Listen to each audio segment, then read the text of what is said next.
एक साधक भाई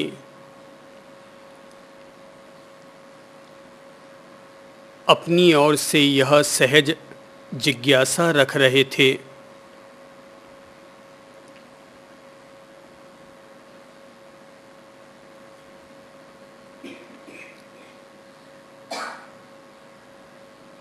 कि धर्म क्या है।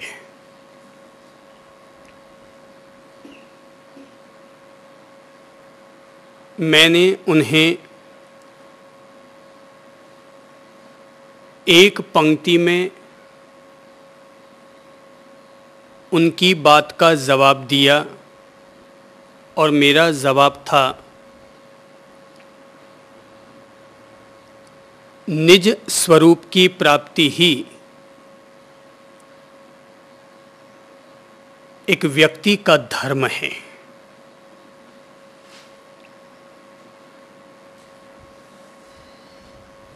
उन्होंने फिर अगला प्रश्न किया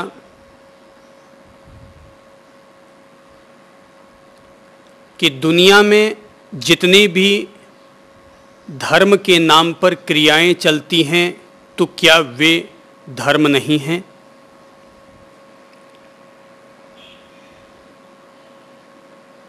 मेरा फिर जवाब था, दुनिया में धर्म के नाम पर जितनी भी प्रचलित की गई क्रियाएं हैं वे सभी के सभी अपने निजता की प्राप्ति के लिए ही बनाई गई छोटी छोटी पगडंडियां हैं, पर उन सभी का उद्देश्य अपने स्वरूप की प्राप्ति करना ही है। उनका फिर अगला प्रश्न था, तो क्या शास्त्रों में धर्म नहीं है? मैं उनकी बात को सुनकर मुस्कुरा उठा और मैंने जवाब दिया, शास्त्रों में धर्म नहीं होता, शास्त्रों में केवल धर्म की अलग अलग अभिव्यक्तियां होती हैं, पर धर्म नहीं होता।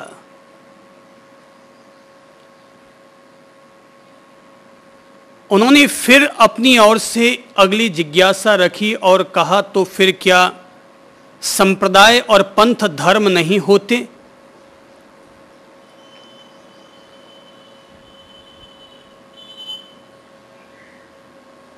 मैंने कहा, संप्रदाय और पंथ भी धर्म नहीं होते। संप्रदाय और पंथ एक सामाजिक व्यवस्थाएं होती हैं। संप्रदाय पंथ एक संगठन होते हैं, पर वे धर्म नहीं होते। धर्म तो एक अकेला है और वह है अपनी निजता को धारण करने का नाम ही धर्म है। यही वजह है कि कभी भगवान महावीर ने एक विशिष्ट शब्द का प्रयोग किया था और वो था वत्थु सहावो धम्मो। वस्तु का जो स्वभाव है वही धर्म है, अर्थात जिसका जो जीवन को धारण करने वाला तत्व है, वह जो निजता वाला तत्व है, उस निजता वाले तत्व को खोजना, उसे प्राप्त करना ही सर्वोच्च धर्म है।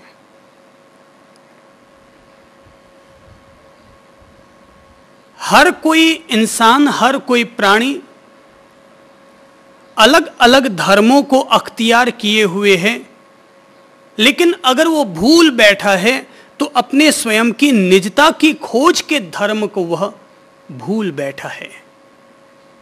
उसे ढेर सारे संबंध, ढेर सारे जमा खर्च याद रहते हैं, भोजन में क्या बनाना है और मकान के श्रृंगार में उसे क्या लगाना है, ये सभी बातें उसे दिन में भी याद रहती हैं। और अगर वो रात को सोता है तो सोते वक्त भी उसे वे सब बातें याद रहती हैं। यदि वो भूल जाता है तो केवल एक ही चीज भूल जाता है, और वह है कि जिसने जीवन को धारण कर रखा है वह अपनी जीवनी ऊर्जा को भूल जाता है, जीवनी शक्ति को भूल जाता है, अपने आत्म स्वरूप को भूल जाता है। हां, अगर कभी किसी इंसान को शमशान जाने की नौबत आ पड़े तो वहां किसी जलती हुई काया को देखकर, जलते हुए रिश्तेदार को देखकर उसके मन में दो पल के लिए भाव जरूर उठते हैं कि आखिर एक न एक दिन मुझे भी यहीं पर आना है, शरीर छूट जाने वाला है। और जैसे ये दमड़ियां संजो संजो कर, कौड़ी जोड़ जोड़ कर ये आदमी चला गया, ऐसे ही एक दिन मुझे भी चला जाना है।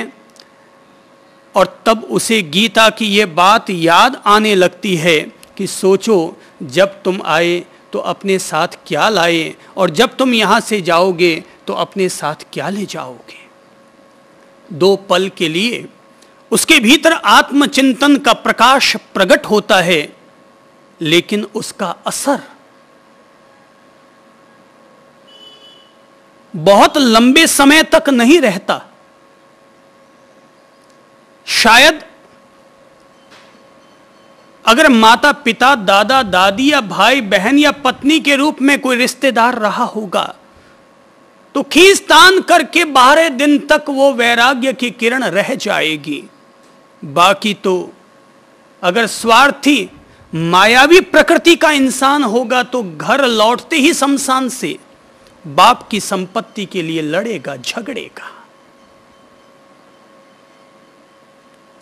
और अगर पत्नी गुजर गई है तो 12 दिन भी नहीं हो पाएंगे और नई पत्नी लाने की फिराक जुगत बैठाने लग जाएगा, और खुद ही ये इंतजारी करेगा कि कहीं कोई व्यक्ति उसके सामने बात चलाए और वह कह भी दे कि भैया आप क्या करें, दूसरी शादी करने की इच्छा तो नहीं है, पर छोटे छोटे बच्चे हैं उनको संभालने के लिए शादी करनी पड़ेगी। वो फिर छोटे बच्चों का बहाना बनाता है, और छोटे बच्चों का बहाना बनाकर फिर इंसान वासना का पुतला बन जाता है। बच्चे तो बहाना होते हैं। वैराग्य की किरण व्यक्ति के भीतर रह नहीं पाती, अर्थात निजता की खोज उसे करनी है, निजता की उसे प्राप्ति करनी है, ये अपन लोगों को याद ही नहीं रहता। जबकि धर्म करने के नाम पर अपन लोगों को, ठीक है 10 पैसे दान कर दो, कहीं कोई मकोड़ा मर रहा है तो उसको बचा दो, कहते हैं कि यह अहिंसा है।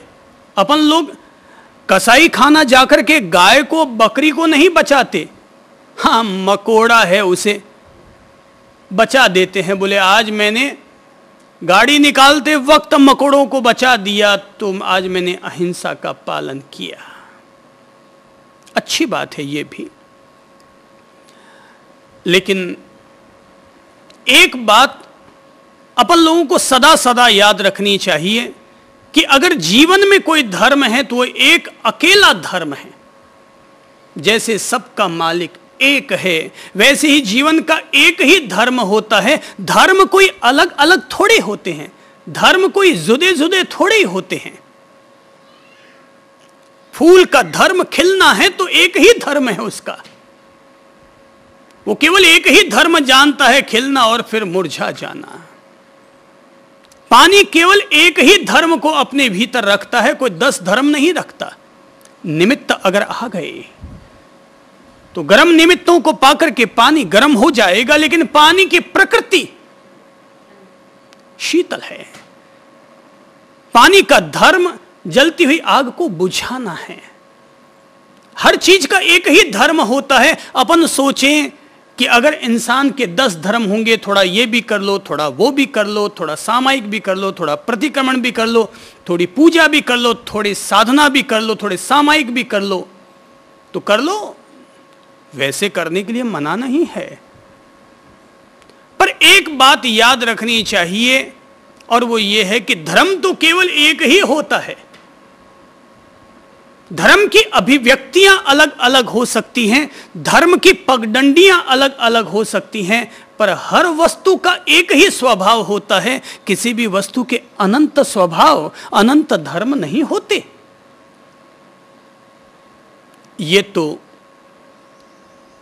जैसे जैसे अपन लोगों को निमित्त मिलते हैं, वैसी वैसी निमित्तों के कारण अभिव्यक्ति और प्रतिक्रिया हो जाती है। पर धर्म तो एक ही है, और वो है अपने निज स्वरूप की प्राप्ति, अपने आत्म स्वरूप की प्राप्ति। और यही वजह है कि कभी श्रीमद् राजचंद्र जी के सामने लघुराज स्वामी पहुंचे और रात भर उनके सामने पंचांग नमन करते हुए ये जिज्ञासा रखते रहे कि प्रभु गुरु मंत्र दीजिए, गुरु मंत्र दीजिए कि जिससे कि मेरा कल्याण हो।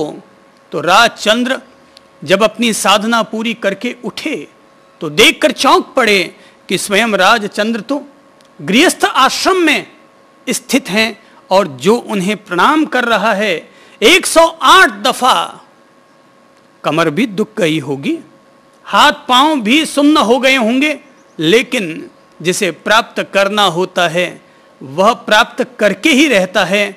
और कहते हैं 108 दफा उस लघुराज स्वामी ने उन्हें खड़े होकर के पंचांग नमन किए और कहा, गुरु मंत्र दो प्रभु, गुरु मंत्र दो।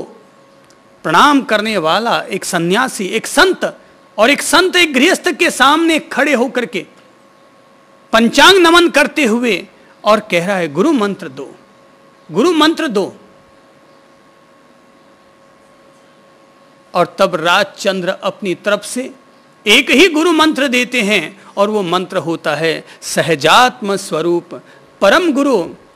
मैं तुम्हारा गुरु नहीं, तुम्हारी आत्मा का जो सहज स्वरूप है, तुम्हारा जो सहज स्वभाव है, तुम्हारा जो सहज धर्म है, वही तुम्हारा गुरु है। न केवल गुरु, वही तुम्हारा परम गुरु है। निजता की प्राप्ति ये एक अकेला धर्म है, और कम से कम जो व्यक्ति साधना के मार्ग पर आ चुका है, हां, जो व्यक्ति अभी गृहस्थ में बैठा है, जिसका धर्म से कोई लेन देन भी अभी तक नहीं हुआ है, रचा पचा हुआ है घर गृहस्थी के माया जाल में, उस व्यक्ति के लिए धर्म की छोटी छोटी कई पगडंडियां हो सकती हैं, कई राहें हो सकती हैं। तो वो दयादान करे, वो घर गृहस्थी के नियमों का पालन करे। पर साधक के लिए तो केवल एक ही धर्म है, और वो है अपने निज स्वरूप की प्राप्ति, अपने आत्म स्वरूप की प्राप्ति, अपने आप से साक्षात्कार, अपने आप से रूबरू होना। वो लोगों से इंटरव्यू नहीं लेता, वो अपने आप से इंटरव्यू लेता है। वो लोगों से प्रश्न नहीं पूछता, वो अपने आप से प्रश्न पूछता है। शायद मैंने आज तक कभी किसी से कोई प्रश्न ही नहीं पूछा। दुनिया ही आती है और दुनिया प्रश्न पूछती है, मैं तो केवल आईना बन करके उन्हें उनके प्रश्नों का जवाब दे देता हूं, क्योंकि मेरा कोई प्रश्न ही नहीं है, मेरी कोई समस्या ही नहीं है, इसलिए मुझे कोई दिक्कत भी नहीं है। मुझे आज तक जिंदगी में कभी कोई चीज समस्या के रूप में महसूस ही नहीं हुई। आज तक कभी भीतर में कोई प्रश्न जगा ही नहीं। जीवन में धर्म को समझा हुआ है, और धर्म का मर्म केवल इतना ही है, और वो है निजता की प्राप्ति। इसलिए कोई भी धर्म करूंगा, कोई भी कर्म करूंगा, कोई भी क्रिया करूंगा, लेकिन अपने इस धर्म को याद रखते हुए कि मेरा तो केवल एक ही धर्म है, एक अकेला धर्म है, और वो है जिसने इस जीवन को धारण कर रखा है, जिसने इस काया को धारण कर रखा है, जो हमारे लिए वाणी का माध्यम बनता है, जो हमारे लिए सोच और विचार का माध्यम बनता है, जो हमारी इन इंद्रियों को देखने, सुनने और चखने की शक्ति देता है, ऊर्जा देता है, वो क्या है उसे जाने। हम उसको प्राप्त करेंगे। बाकी की प्राप्ति हुई तो ठीक, और ना हुई तो भी ठीक, क्योंकि तय है जैसे मेरे दादाजी गए तो सब यहीं छोड़कर चले गए, मेरे पापा जी गए तो सब यहीं छोड़कर चले गए, मेरे गुरु गए तो भी सब यहीं छोड़ के चले गए, और मेरे दादा गुरु गए तो भी अपने साथ कुछ नहीं लेके गए। तो जब सब छूट ही यहीं जाना है तो कौन सरपच्ची पाले? कर्म योग करते हैं पर फल की इच्छा नहीं रखते हैं। जो हुआ तो भी ठीक और न हुआ तो भी ठीक, आनंद। पर प्राप्ति के नाम पर अगर अंतर्मन में, दिमाग में, दिल में अगर सोते जागते कोई अगर एक चीज हमेशा एक प्रकाश रेखा की तरह अगर उभरी हुई रहती है तो वो चीज है निजता की खोज, निजता की प्राप्ति, निज स्वरूप की उपलब्धि। इसलिए कोई अगर मुझसे पूछे कि मैं कौन हूं, तो ये जो नाम दिए हुए हैं ना, कि भाई मेरे गुरु ने मुझे नाम दे दिया चंद्रप्रभ, या जब मैंने काया धारण की और शरीर के रूप में जब मैं जन्मा तो मेरे पिता ने अगर मेरा नाम राजकुमार रख दिया कि पुखराज रख दिया, तो ये क्या है? ये सब चीजें जो कुछ भी है ना, ये बाहर की जितनी भी चीजें हैं, ये निजता को ढकने की चीजें हैं। और मैं समझता हूं कि जब कोई व्यक्ति संन्यास लेता है तो उसका नाम बदला जाता है, वो बहुत अच्छी बात है। कि जब संन्यास लेता है तो आदमी का नाम बदल दिया जाता है ताकि पुराना मोह एक बार छूटे। और मेरी समझ से तो अगर कोई व्यक्ति संन्यास भी ले ले तो उस सन्यासी को हर 10 साल में एक बार और संन्यास लेना चाहिए, क्योंकि ये मन है, खोटाई आ जाती है, गड़बड़ियां हो जाती हैं। तो हर 10 साल के बाद एक संन्यास और हो कि जिसमें वो फिर कुछ न कुछ त्याग करे, और जब त्याग करे तो उसमें अपने नाम का भी फिर से त्याग कर दे। नाम बदल दो ताकि पुराना मोह छूटे।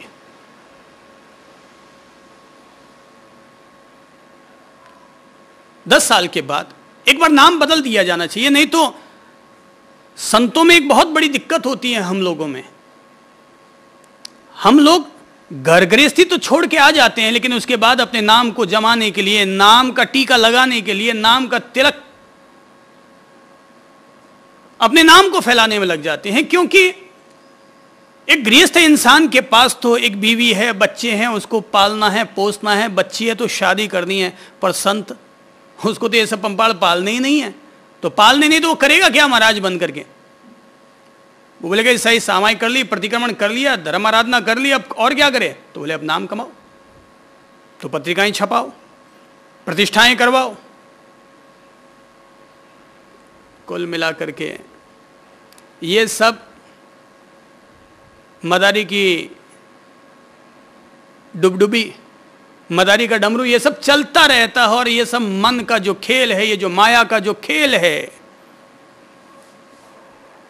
ये अपन सब लोगों को भरमाता रहता है। दुनिया में 2 तत्व हैं, एक है शैतान, एक है भगवान।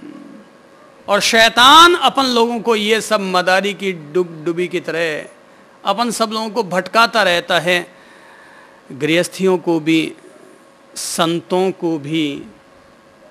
और शैतान अपना काम करता रहता है। भगवान की पुकार अपन सुन नहीं पाते, भगवान तक अपन लोग ध्यान नहीं दे पाते, क्योंकि निजता की तरफ हमारा ध्यान नहीं है। तो शैतान हम पर काम कर देता है, अपना प्रभाव और परिणाम दे देता है। क्योंकि अपन लोग दुनिया में जीते हैं, इंद्रियों से जीते हैं, और शैतान अपने आप को इन इंद्रियों के जरिए, इस चित्त के जरिए, इस मन के जरिए अपना काम करता है। दोनों ही अदृश्य हैं, दोनों ही निराकार हैं, पर तरीके अपने अपने हो गए। भगवान के सामने एक ही द्वार है, चेतना का द्वार, आत्मा का द्वार, और शैतान के सामने कई द्वार हैं, इंद्रियों के द्वार, मन के द्वार, चित्त के द्वार, और अपन लोग निजता पर ध्यान नहीं देते, इसलिए भगवत्ता के मालिक नहीं बन पाते। इंद्रियों में, मन में, चित्त में उलझे हुए रह जाते हैं। जो शैतान की भाषा को समझ लेगा वही व्यक्ति जान सकेगा कि भगवान की भाषा क्या होती है। जो शैतान के मर्म को समझ लेगा वही व्यक्ति जान पाएगा कि भीतर में भगवान का मर्म क्या होता है। कहते हैं कि एक दफा एक संत साहिब नदियां पार कर रहे थे, नाव में बैठे हुए थे।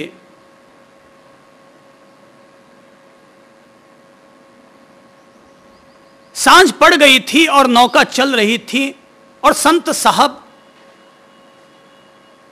जैसे ही सांझ ढलने लगी तो अपने पूजा पाठ के लिए, अपनी प्रार्थना के लिए, प्रभु की प्रार्थना के लिए बैठ गए।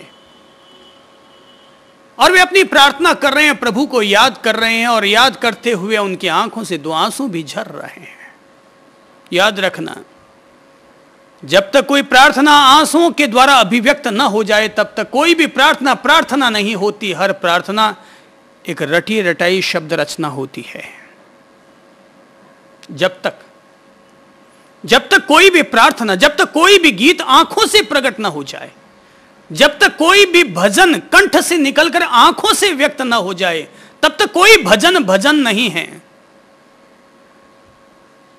एक परंपरा का निर्वाह भर है, रोज गा लो। जैसे कि एक शराबी रोज शराब पी लेता है, जैसे एक सिगरेट पीने वाला रोज धुआं छोड़ देता है, ऐसे ही पुजारी भी रोज वही रटे रटाए स्तोत्र और प्रार्थना और गीत और भजन बोल लेता है। जो भजन जब तक दिल से न उठे, कंठ से निकलकर आंखों से न झरे, तब तक कोई भजन नहीं है। भगवान मुंह से नहीं सुनते हैं। जो हम मुंह से बोलेंगे उसे भगवान नहीं सुनते हैं। भगवान तो दिल की बात सुनते हैं और आंखों के जरिए सुनते हैं। उनके सुनने के अपने तरीके हैं। और केवल शब्दों के भजन गाने से किसी की आत्मा में निर्मलता नहीं आती, वरन आंखों से 2 आंसू झरने से चित्त हल्का होता है।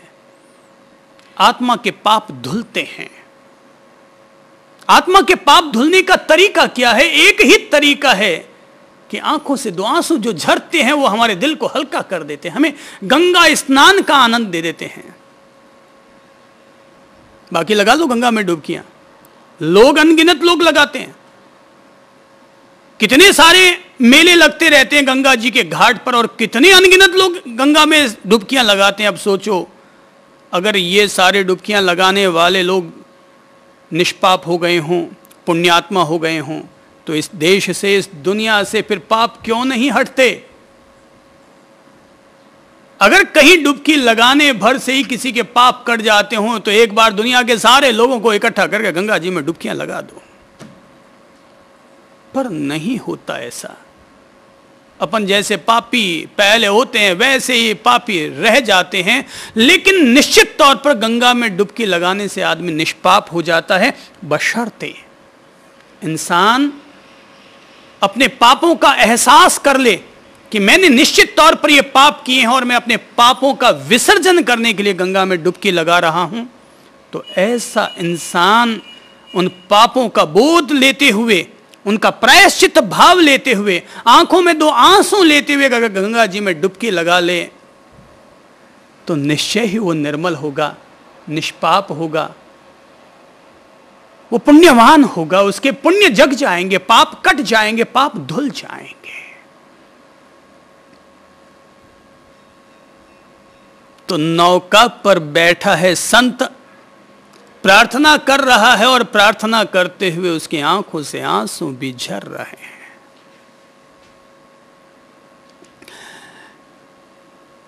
जिस नौका पर संत चल रहा है वो नौका केवल एक संत को लिए हुए नहीं, उसमें और भी कई युवक युवतियां वो भी चल रहे हैं।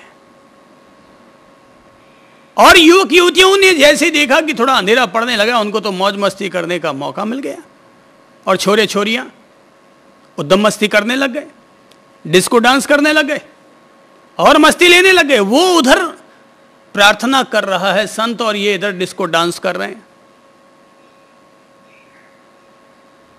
और डिस्को डांस करते हुए कभी कोई युवक अपनी कमीज उतारता है और उधर फेंकता है, कभी तो कोई लड़की अपनी सैंडल उतारती है और वो उधर उछालती है, और यूं करते करते बड़ी बदतमीजी की बातें होने लग जाती है। और जहां पर वो लोग ये सब चीजें फेंकते हैं, वो वही जगह होती है जहां संत अपनी प्रार्थना कर रहा होता है। कि तभी आकाश में आवाज गूंजती है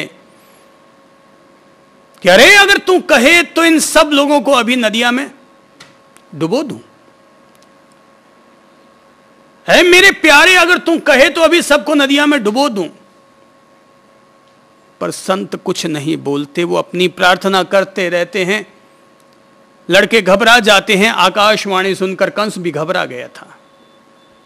कंस ने भी जब आकाश में घोषणा सुनी, आकाश की घोषणा, तो वो भी घबरा गया और उसने वसुदेव जी को, देवकी जी को कारागार में बंद कर डाला। आकाश में आवाज उठे तो आदमी तो कंपेगा ही।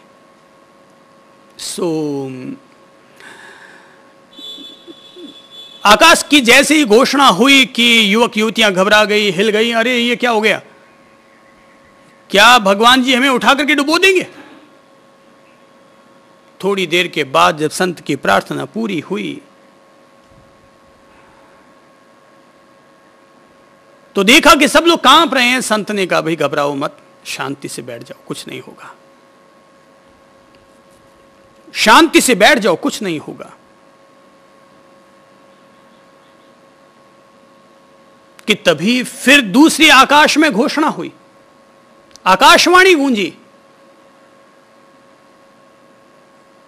और आकाशवाणी ये हुई, आकाश की घोषणा ये हुई तो वाह मेरे प्यारे, तुम सचमुच पहले की जो घोषणा हुई थी उसको तूने लागू नहीं होने दिया। लगता है तू पहचान गया कि पहले वाली आवाज किसकी थी। बोले हां प्रभु, मैं पहचान गया कि पहले वाली भाषा किसकी थी, पहली वाली आवाज किसकी थी, मैं पहचान गया। कि तभी फिर आकाश में घोषणा हुई। मेरे प्यारे याद रखो कि दुनिया में वही व्यक्ति भगवान की भाषा को समझ सकता है जो व्यक्ति शैतान की भाषा को समझ सकता होगा। कि मैं उठा के सबको डुबो दूं, ये भाषा शैतान की भाषा हो सकती है, भगवान की भाषा नहीं हो सकती। भगवान की भाषा तो ये होगी कि मेरे प्यारे, अगर तुम कहे तो मैं इन सब लोगों की बुद्धि उलट डालूं। शैतान की भाषा होगी कि अगर तू कहे तो इन सब लोगों को उठाकर नदिया में डाल दूं। और भगवान की भाषा होगी, ऐ मेरे मित्र, अगर तू कहे तो मैं इन सब लोगों की बुद्धि बदल डालूं, मति सन्मति कर दूं। जो व्यक्ति शैतान की भाषा को समझ जाएगा, शैतान के कार्यों को समझ जाएगा कि यह शैतान का कार्य था, कि गुस्सा हुआ ये शैतान का कार्य था, किसी ने गाली दी ये शैतान का कार्य था, उसने हमें उत्तेजित किया किसी के मुंह के जरिए हमें गाली निकलवा करके, और ये परीक्षा लेने के लिए, और हम फिसल गए, शैतान काम कर गया और हम फिर अपनी निजता से वंचित हो गए। निजता की खोज ही धर्म है। आत्मस्वरूप की खोज, आत्मस्वरूप की उपलब्धि, जिसने कि जीवन को धारण कर रखा है, कि जिसके रहते हम जीवित हैं और जिसके निकल जाने के बाद ये काया छूट जाने वाली है, उससे मोहब्बत करना, उसके साथ अपना योग साधना, उससे अपनी प्रीत पालना, इसी का नाम धर्म है। एक ही सुरति, एक ही स्मृति, एक ही याद, आंखों में एक ही सुरमा, और वो है मैं काया से भिन्न भी कुछ हूं। ये जो बोलने वाला है वो कोई और है, ये जो विचार करने वाला है वो कोई और है। जीवन में अध्यात्म का जन्म ही उसी दिन होता है जिस दिन हमारे भीतर ये जिज्ञासा जन्म ले लेती है कि आखिर वो कौन है।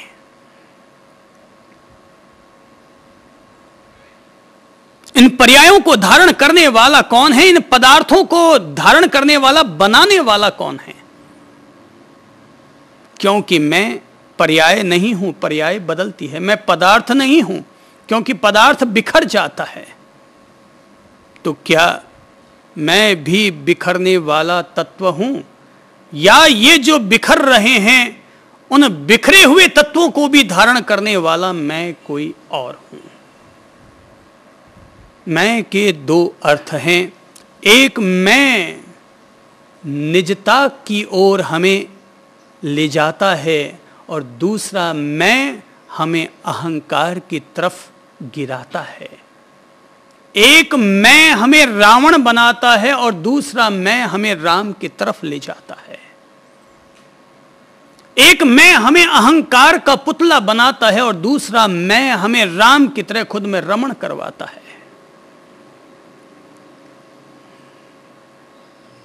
मैं घातक भी है और मैं सहायक भी है। मैं आत्मघातक भी है और मैं आत्मसाधक भी है।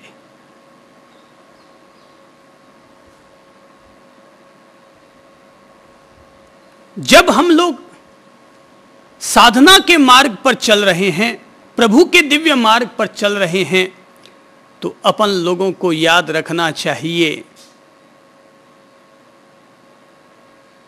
कि कभी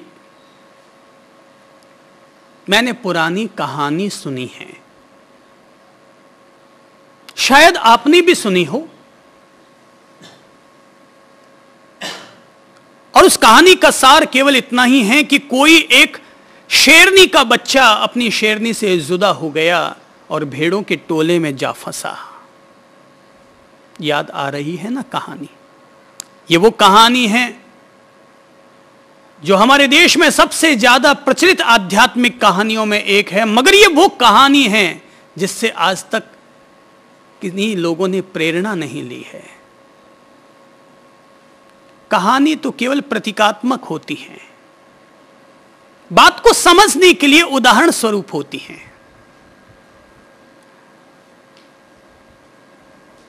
बाकी इतिहास में क्या हुआ किसने जाना। रामकृष्ण, महावीर, बुद्ध, ये जितने भी महान पुरुष कहलाते हैं, कबीर, रहीम, रैदास, गोरा, ढेर सारे नाम ले लो। अब अपन लोगों ने उनके जीवन को जाकर देखा थोड़ी है, पढ़ा थोड़ी है, पर उनकी जो कहानियां हैं वो इसलिए अपन लोग उल्लेख करते हैं कि उन महान संतों के जीवन में जो प्रकाश की किरणें थी, जो कहानियों के रूप में हम तक पहुंची है, उदाहरणों के रूप में, शायद वो हमारे लिए कोई रास्ता दिखाने में मददगार बन जाए, हमें कोई प्रेरणा मिल जाए। बाकी इन शास्त्रों का, इन किताबों का मूल्य क्या है? सब कागज के पुलिंदे हैं, पर इन पुलिंदों का मूल्य इसलिए है कि अपन लोग इनके जरिए थोड़ी सी प्रकाश की किरण ले सकें। अगर सूरज उगता है, सांझ को अस्त होता है, और उस सूरज की किरण का अगर अपन लोग कोई उपयोग ही नहीं करते, तो सूरज के उगने का और अस्त होने का हमारे लिए अर्थ ही क्या है? कोई आदमी 24 घंटे एसी में रहता है, 24 घंटे कमरे में बंद रहता है, वो व्यक्ति अब सूरज उगे तो भी ठीक और ना उगा तो भी उसके घर का क्या गया। उपयोग करो तो गुरु का भी उपयोग है, और उपयोग न करो तो गुरु भी क्या काम का। उपयोग ले तो मंदिर का पत्थर भी हमें परमेश्वर तक ले जा सकता है, और उपयोग न करो तो स्वयं परमेश्वर भी हमारे सामने आकर खड़े हो जाए तो हम उनका कर क्या लेंगे? ये तो उपयोगिता की बात है। तो पुरानी जो कहानियां हैं वो कोई ना कोई अर्थ रखती हैं, और वो अर्थ देने के लिए ही जो इस कहानी का अपन लोग उपयोग करते रहे हैं कि शेरनी का बच्चा था, जुदा हो गया, अपनी मां से भेड़ों के टोले में घुस गया, मिमियाने लगा, भेड़ों में से ही किसी भेड़ी का दूध पीने लगा, और इस तरह एक शेर भी भेड़ हो गया। कहने में तो अपन सभी लोग अरिहंतों की संतान हैं, कहने में तो अपन सभी लोग महावीर की संतान हैं, राम की संतान हैं, पर अपन सब कहने भर के महावीर के संतान हैं, बाकी तो अपन क्या हैं? एक चूहा देख ले तो डर जाते हैं, एक छिपकली देखते तो हिल जाते हैं। विदेशियों को देखते हैं, कल ही देख रहा था, किसी ने मुझे अखबार दिखाया तो अखबार में व्हेल मछली पर एक लड़की अपने करतब दिखा रही थी। तो बचपन में पढ़ रखा था कि व्हेल मछली से करंट निकलता है,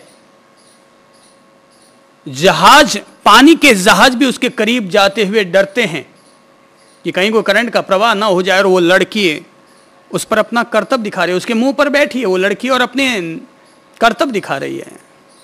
अपन लोग नहीं कर सकते, अपन लोग चूहों से डरने वाले लोग हैं ना। बचपन से ही अपन लोगों को डर की बातें बताई जाती हैं, निर्भयता की बातें नहीं बताई जाती। और वहां पर, यहां पर छोटा बच्चा अगर स्विमिंग पूल में उतर जाए तो भी मां कहती है ध्यान रखना, देख कहीं पांव ना फिसल जाए। और वहां के लोग अपने छोटे बच्चों को समुद्र में भी उतार देते हैं तो भी परवाह नहीं करते कि जा बेटा।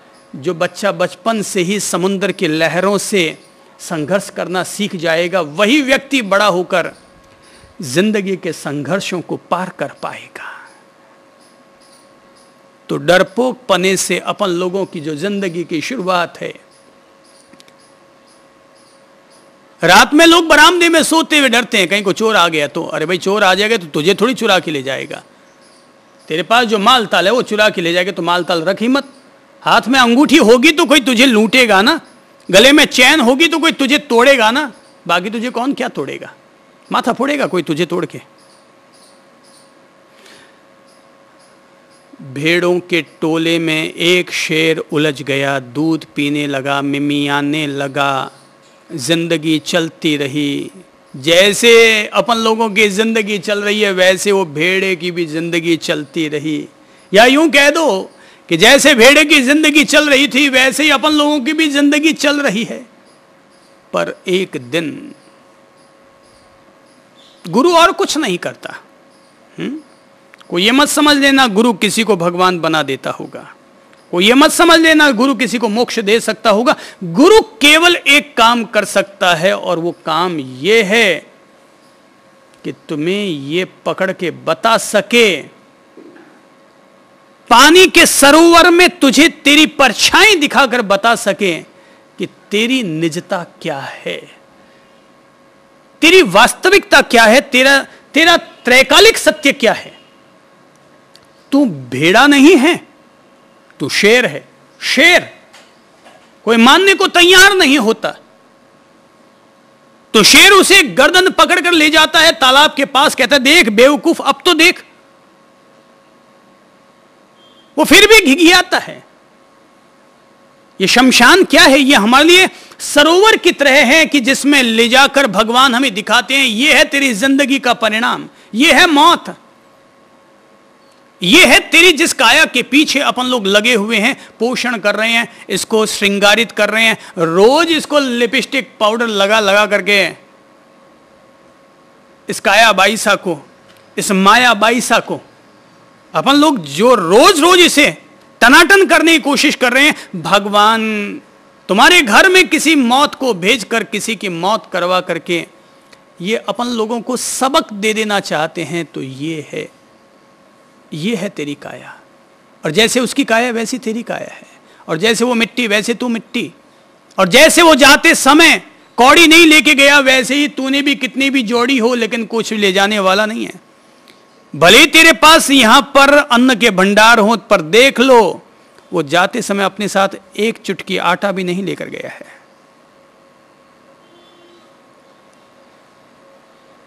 तो दिखाते हैं, पर जन्म जन्मांतर के अपन सब भेड़े ऐसे हैं, जन्म जन्मांतर के अपन सारे भेड़े ऐसे हैं जो फिर भी देख आते हैं। वो कहते हैं हाँ भाई हाँ ठीक है, हम शेर हैं, ठीक है तुमने कह दिया तो मान लिया कि हम आत्मा हैं, हम परमात्मा के अंश हैं, हम ईश्वर जीव, ईश्वर अंश जीव अविनाशी तू कहता तो मान लेते हैं, पर ठीक है भाई। वो अपन लोगों ने वो कहानियां सुन रखी है ना सूअर की, कि नारद जी ने कहा था ब्रह्मा जी से कि भगवान दुनिया में इतने लोग संकट में पड़े हैं, दुख दर्द उठा रहे हैं, तो सबको बैकुंठ में क्यों नहीं बुला लेते? विष्णु जी से ब्रह्मा जी से कहा होगा, नारद जी हैं, रिक्वेस्ट कर दे। मैं अपने बाप का क्या लगता है, मैं भी कर दूं, नारद जी ने भी कर दिया होगा। और पर भगवान कृपालु, सो उन्होंने उनकी रिक्वेस्ट मान ली होगी और कह दिया होगा कि जा भाई ले आ, जो तुझे मिलता है उसको लेके आ जा, जो भी संकट में दिखता है ले आ, दुखी दिखता है ले आ। और नारद जी आते हैं और देखते हैं, पहुंचते हैं, सबसे पहले सूअर मिलता है, बोले ये जरूर, ये निश्चित तौर पर दुखी प्राणी है, बहुत दुखी है, इसको ले चलता हूं, इसका उद्धार कर देता हूं। बेचारा विष्ठा खाता है, कचरा खाता है, गंदगी में पड़ा है, इसको ले चलता हूं। नारद जी आते हैं, कहते हैं भाई चल दे भाई, ऊपर चल दे। बोले क्यों, क्या काम है ऊपर? बोले ऊपर ऊपर ऊपर ऊपर बड़ी मौज है। बोले ऊपर बड़ी मौज है। बोले वहां क्या है? बोले वहां ये सब कीचड़ फीचड़ नहीं है, वहां बिल्कुल मखमल के गलीचे बिछे हुए हैं बैकुंठ में, वहां सारे मखमल के गलीचे बिछे हुए हैं और वो बड़े बड़े बड़े सोफे लगे हुए हैं और वो बड़ी बड़ी बातें नारद जी जो स्वर्ग लोक की कर सकते हैं, जैसा कि इन किताबों में लिखा हुआ है, वो सारी बातें करने लगे। सूअर कहता है भाई ठीक है नारद जी, आप जो कहते हैं वो बात तो ठीक है, पर एक बात तो बताइए कि यहाँ जो हमें गरम गरम जलेबियां खाने को मिलती है, क्या वहां पर भी वो मिलती है? इस नारद जी ने कहा रे गधे, हालांकि वो था तो सूअर पर अब क्या करें, निकल जाता है शब्द तो नारद जी ने कहा रे गधे, अरे वहां ये वाली जलेबियां नहीं है, वहां वो बिल्कुल मीठी मीठी मिष्ठान वाली जलेबियां मिलती है। सूअर ने क्या किया, तुमने जो जलेबियां मैं खाता हूं चखी है वो बहुत मीठी होती है जो जलेबियां मैं खाता हूं वो जलेबियां बहुत मीठी है, तुमने चखी है क्या? नारद जी घबराए, यार मैंने भी किससे पंगा मोल ले लिया कि सूअर ने ऐसे ऐसे तर्क दे डाले कि नारद जी वहां से हिल गए और वापस चले गए। तो अपन लोगों को भी यहां पर इतने दुख दर्द रहते हैं कि अपन उनमें से निकल नहीं पाते। यहां की मोह माया में अपन लोग ऐसे उलझे हुए रहते हैं कि अगर अपन लोग अपने सामने शमशान भी देख लें, मौत भी देख लें, कई लोग तो हिलते ही नहीं है, उनके कोई फर्क ही नहीं पड़ता। जैसे हॉस्पिटल के जो डॉक्टर होते हैं ना, उनके कोई फर्क नहीं पड़ता कोई मर जाए तो। एक डॉक्टर था, वो खूब पैसे कमाता, खूब फीस कमाता, और कोई मर भी जाता तो कोई पता नहीं चलता। ठीक है, मर गया, लाश पड़ी है, बोले पहले मेरे पैसे दो उसके बाद ले जाओ। एक दिन उसका खुद का बेटा मर गया, हिल गया। दुनिया मरती है तो आदमी नहीं हिलता है, खुद का बेटा मर गया तो आदमी हिल गया। भगवान धक्का देता है, भगवान आदमी को करंट का झटका देता है। जो संभल गया वो निजता की तरफ बढ़ गया, जो न संभला उसको शैतान वापस अपने कीचड़ के गड्ढे में ले गया। जागे तभी सवेरा।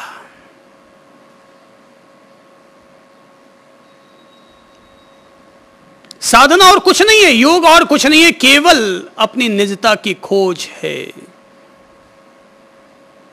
और उस निजता की खोज के लिए ही पतंजलि जी ने अपन लोगों से कहा था कि हृदय चित्त संवित, आत्मज्ञान का द्वार है व्यक्ति का अपना हृदय, कि हृदय पर ध्यान धरने से, हृदय के साथ लगातार लगातार लगातार रूबरू होते रहने से व्यक्ति के भीतर आत्मज्ञान का फूल खिलता है, आत्मज्ञान का कमल खिलता है, आत्मज्ञान का प्रकाश प्रकट होता है। जिस परमात्मा की, जिस ईश्वरीय चेतना की अपन लोग प्रार्थना और साधना और उपासना करते हैं, वो उस ईश्वरीय चेतना का अपने भीतर सानिध्य, अपने इर्द गिर्द, अपने भीतर बाहर, वो उसी का ही रूप और नूर निहारता रहता है। हृदय आत्मज्ञान का द्वार है, हृदय शांति का मंदिर है, हृदय पवित्र प्रेम का आधार है।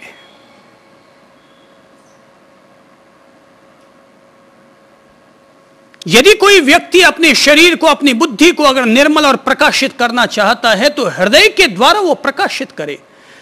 व्यक्ति लगातार अपनी ओर से हृदय में ही ईश्वरीय चेतना का, ईश्वरीय प्रकाश का ध्यान धरे और उसी प्रकाश को, अपनी उसी प्राण शक्ति को, कि जो कि उसके प्रकाशित हुई है, वह अपनी उसी प्रकाशित प्राण शक्ति को, अपनी जीवनी शक्ति को, अपनी आत्म शक्ति, आत्म ऊर्जा को, आत्म ज्योति को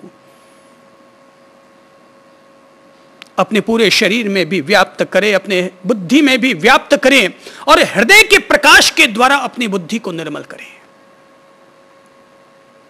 कि जैसे सूरज उगता है तो सूरज की रोशनी चारों तरफ बिखरती है, ऐसे ही हृदय की रोशनी को हम अपनी बुद्धि और अपने पूरे शरीर में प्रकाशित करें। बुद्धि सद्बुद्धि ही नहीं रहती, बुद्धि दुर्बुद्धि भी हो जाती है। मन सुमन ही नहीं रहता, मन दुर्मन भी हो जाता है। तो उसको हम प्रकाशित कैसे करें? इतने सारे लोगों ने उपाय ढूंढ लिए होंगे, मगर कोई भी उपाय आज तक मन को निर्मल नहीं कर पाया। कोई भी उपाय आज तक मन को निर्विकार और अचंचल एकाग्र नहीं कर पाया, विषयों से विमुख नहीं कर पाया। विषयों से विमुख होने का एक ही आधार है, हम अपनी बुद्धि को प्रकाशित करें, हम अपने मन को प्रकाशित करें। और वो प्रकाशित करेंगे कहां से? अपने हृदय में ध्यान धर करके, अपने हृदय में आत्मज्ञान के प्रकाश को प्रकट करके अपन लोग हृदय में प्रवेश करके, हृदय में ध्यान धर के ही हम अपनी आत्म ज्योति का, अपने आत्मज्ञान का प्रकाश, कि जिससे कि हम अपनी बुद्धि को प्रकाशित करेंगे। ये शरीर को, ये मन को, ये बुद्धि को, ये विचारों को, ये वाणी को, इंद्रियों को निर्मल करने के लिए हमें हृदय के प्रकाश को, जिस ईश्वरीय ज्योति का हम लोग ध्यान धर करके बैठे, उस ईश्वरीय ज्योति के प्रकाश को हम अपने पूरे तन में, 3.5 हाथ की इस काया में पूरे में प्रकाशित करें। और अगर हो सकता है कि काया के बाहर तक भी उस प्रकाश का ध्यान कर सकें, तो हम देह रहे पर देह से रहते देहातीत, हम देह में भी तब विदेह अवस्था को उपलब्ध होंगे। द्वार कौन सा है? हृदय। द्वार कौन सा है? हृदय द्वार है। निजता की खोज इसी हृदय से जुड़ी हुई है। बहुत अच्छा गीत है। मैं आप अपनी तलाश में हूं, मेरा कोई रहनुमा नहीं है। मैं आप अपनी तलाश में हूं, मेरा कोई रहनुमा नहीं है। वो क्या बताएंगे राज मुझको, जिन्हें कि खुद का पता नहीं है। मंदिर या मस्जिद, गिरजे, गुरुद्वारे, ये सब उसी की पूजा के घर हैं। ये मस्जिदें, ये मंदिर या गिरजे, ये सब उसी की पूजा के घर हैं। अगर खुदा रहते हो यहीं पे, तो इनमें मेरा खुदा नहीं है। मैं आप अपनी तलाश में हूं, मेरा कोई रहनुमा नहीं है। अगर मिले कोई यतीम मुझको, तो उसकी आंखों का अश्क पी लूं, खुशी की खुशबू लुटा के जीऊं, बिना खुशी के खुदा नहीं है। ये जिंदगी है नदिया का पानी, जो आज है वो ही कल नहीं है। हर मुश्किलों में भी मुस्कुरा के, जो ना जिया वो जिया नहीं है। देख रहा हूं सारे जहां को, खुदा की कुदरत का लुत्फ लेता। दिलवर को अपने दिल में ही देखूं, दिल से खुदा भी जुदा नहीं है। ये चंद्र जाने पूजा न सजदा, तू मेरी पूजा की लाज रखना। हर सांस मेरी तेरी इबादत, हर सांस में क्या खुदा नहीं है। मैं आप अपनी तलाश में हूं, मेरा कोई रहनुमा नहीं है। वो क्या बताएंगे राज मुझको जिन्हें कि खुद का पता नहीं है। अपनी तलाश, आत्मा की तलाश। जो लोग आत्मा की तलाश के लिए चल रहे हैं उनको ये बात बुनियादी तौर पर समझ लेनी चाहिए कि आत्मज्ञान का प्रवेश द्वार अगर कहीं है, आत्मज्ञान का स्वागत द्वार कहीं है, निजता की तलाश, निजता की पूर्णता अगर कहीं से प्राप्त हो सकती है तो उसका एक अकेला बिंदु है, उसका एक अकेला आधार है, उसका एक अकेला मंदिर है, उसका एक अकेला तीर्थ है, और वो है व्यक्ति का अपना अंतर हृदय। कि उसी हृदय से ही हम, उसी भीतर के प्रकाश से ही हम अपने फेफड़ों को भी प्रकाशित करें, अपने हार्ट को भी प्रकाशित करें, अपने कंठ को भी प्रकाशित करें, अपनी बुद्धि, मन और दिमाग को भी प्रकाशित करें। हम चाहे उदर भाग हो, चाहे पेट हो, चाहे कोई भी शरीर के कोई भी अंग या तंत्र क्यों न हो, हम हृदय के प्रकाश से उसे प्रकाशित करें। हृदय अर्थात आत्मा, आत्मा अर्थात अंतर हृदय, अंतरात्मा, अंतर्घट।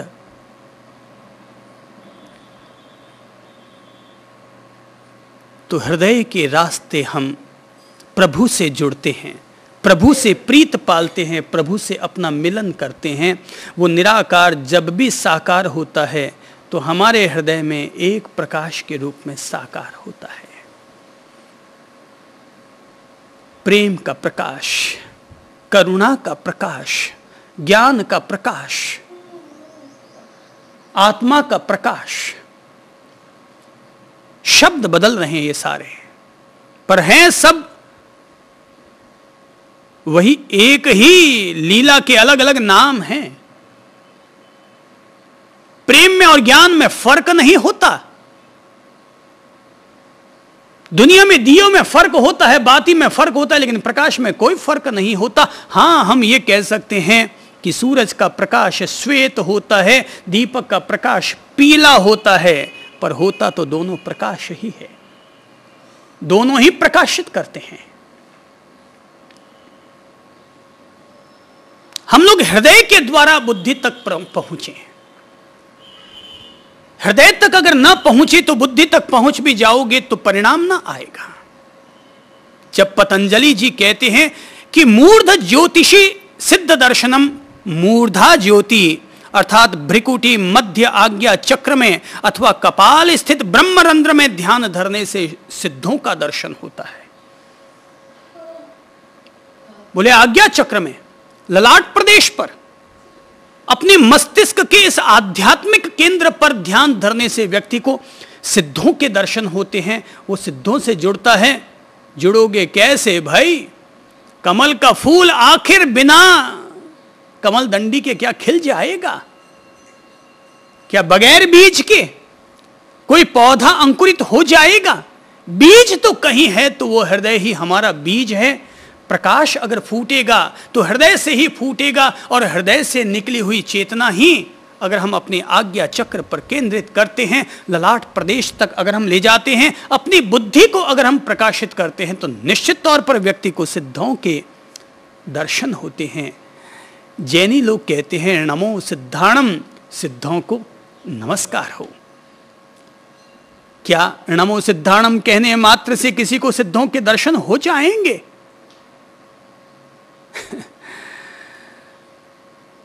हमें सिद्धों का दर्शन करने के लिए हृदय से जुड़ना होगा, हृदय के साथ एक लय होना होगा, हृदय के एक तार के साथ टुनटुन करना होगा। सूरदास का एक तारा कि मीरा की करताल, हमें हृदय के साथ जोड़ने होंगे। मीरा बनना पड़ेगा पहले। पहले योगी मत बनो, पहले मीरा बनो। जहां लोग पहले योगी बनने की साधना करते हैं वहीं पर वो फेल हो जाते हैं।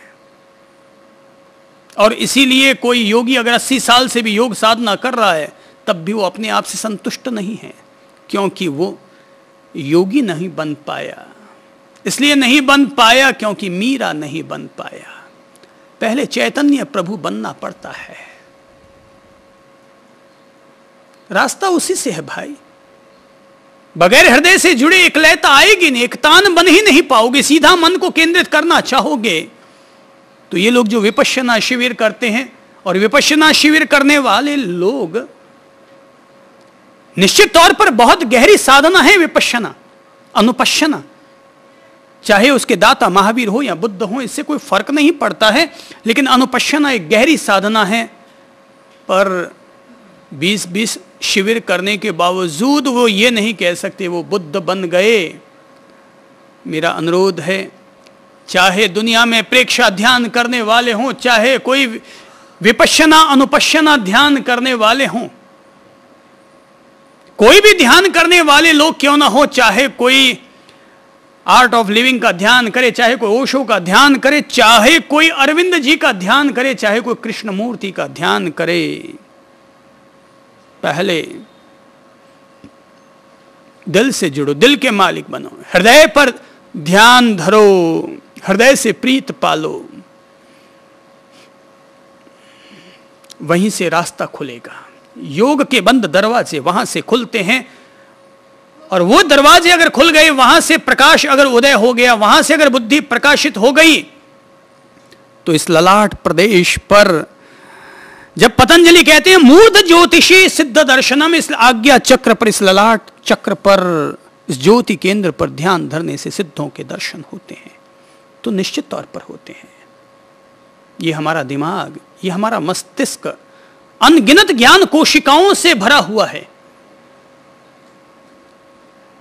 भौतिक रूप में हमारे सारे शरीर को चलाने वाला, हार्ट को धड़काने वाला, ये हमारा मस्तिष्क ही है। शरीर को समस्त गतिविधियों के लिए संचालित करने वाला, आदेश देने वाला भगवान बना हुआ ये हमारा दिमाग ही है। और दिमाग का अगर कहीं पर हमें सेंट्रलाइज करना है, मन को अगर हमें एकाग्र करना है, तो ये आध्यात्मिक केंद्र है। ये बड़ा जबरदस्त पॉइंट है दिमाग का। शिव नेत्र कहलाता है ये तो। और कहते हैं शिव अगर तीसरा नेत्र खोल दे तो तांडव मच जाता है। और हमारा भी अगर ये ज्योति केंद्र खुल जाता है, अगर ये सक्रिय हो जाता है, मैं पहले कह देता हूं, इसको सक्रिय करने के लिए हमें हृदय के द्वारों को खोलना पड़ेगा पहले, नहीं तो ये हमारा तीसरा नेत्र खुल नहीं पाएगा।